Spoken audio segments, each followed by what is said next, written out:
Jika seorang mencari rezeki, ngoyo, kemudian berusaha payah, lupa untuk beribadah, ya, ini yang jadi masalah. Ini yang menjadi masalah. Dia lupa bahwasanya tugas dia di atas muka bumi adalah beribadah, bukan mencari rezeki. Rezekinya, ya, mau ngoyo atau tidak akan datang kepada dia. Seorang mukmin yang penting berusaha. Mau dia berusaha payah, mau dia sedikit-sedikit, intinya dia berusaha. Mau dia mati-matian berusaha atau kurang mati-matian, rezekinya sama. Rezekinya sama. Taruhlah dia mati-matian hari ini dapat 1 juta, nanti anaknya juga sakit, harus ada keluar duitnya. Maka kalau dia berusaha hari ini sesuai dengan waktu yang wajar, sisanya dia baca Quran, sisanya dia insya Allah Allah beri berkah. Insya Allah Allah beri berkah. Antum lihat ya, di antara bukti ketakwaan berpengaruh tentang rezeki. Sekarang bandingkan saja Indonesia dengan Arab Saudi.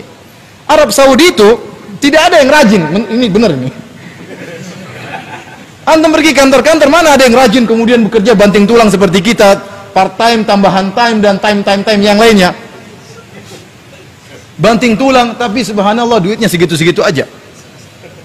Di Arab Saudi orang santai-santai, minum kopi, kita lagi setengah mati, dia sabar katanya minum teh dulu, ngobrol. Waktunya sholat, dia sholat. Memang dia ngawur bekerjanya, tapi rezekinya apa? Lancar. Mana Indonesia dibandingkan Saudi? Lebih kaya Indonesia semuanya ada.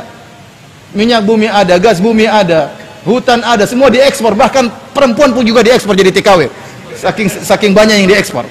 Tapi tidak kaya-kaya. Kenapa? Kurangnya takwa saja. Supaya anak kasih keyakinan sama antum bahwasanya takwa itu berpengaruh dalam masalah rezeki.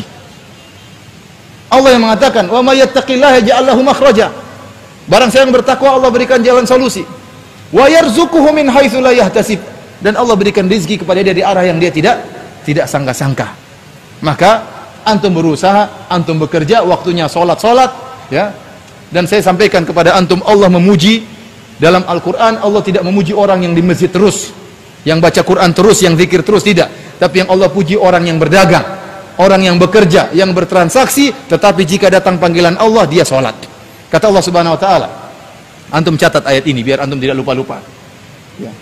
Jangan sedih jadi pedagang, ya. Masuk surga tidak harus jadi ustaz. Dalam surat Nur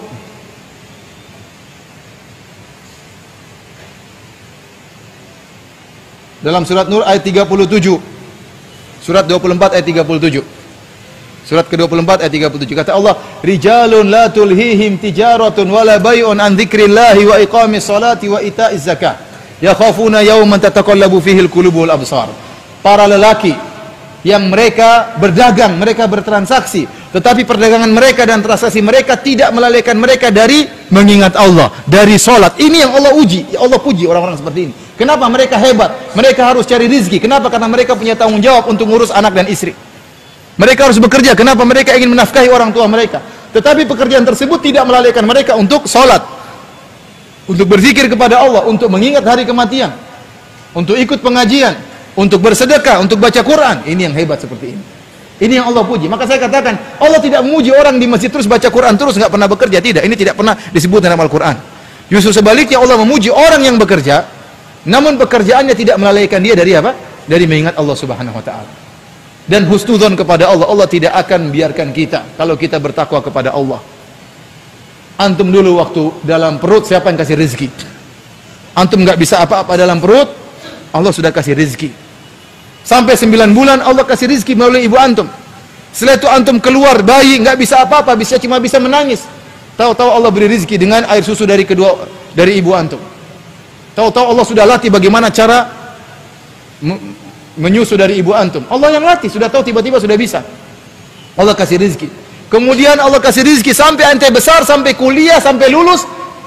Tahu-tahu takut, jangan-jangan saya nggak dapat rezeki. Kok bisa seperti itu? Kenapa sekarang sudah pintar, sudah lulus, sudah punya gelar, kok malah takut nggak dapat rezeki? Uang tuh antum masih kecil saja Allah kasih rezeki. Maka jangan seorang suudzon kepada Allah Subhanahu Wa Taala.